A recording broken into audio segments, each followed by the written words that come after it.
magawa tayo ng palaya guys. Nagisa tayo ng sibuyas, garlic. Yan. O, gilagay na nato ang palaya guys. Yan.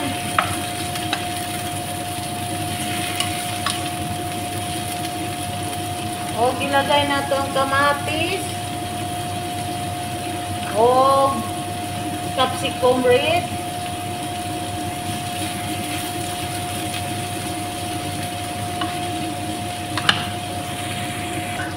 Yan, lagay sa black pepper guys.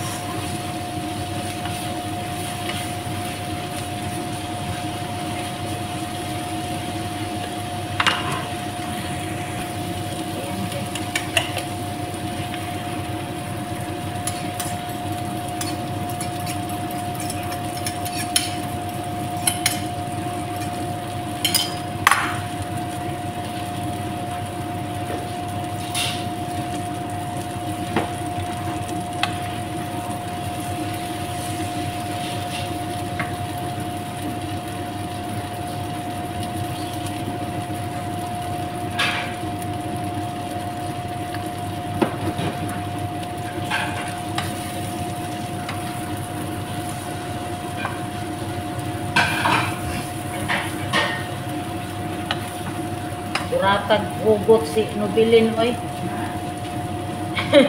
Kurat kay hugot si Nobilin. Tama man niya ang kwan kay nganong ipatol man siya nga kabalo man siya nga siya man kay mismo mingong.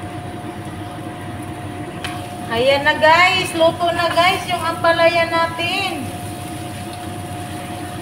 Paborito ba niya ni guys? Ano na ta guys? Sarap with pinarito. Yan, ready na yung pinarito natin guys.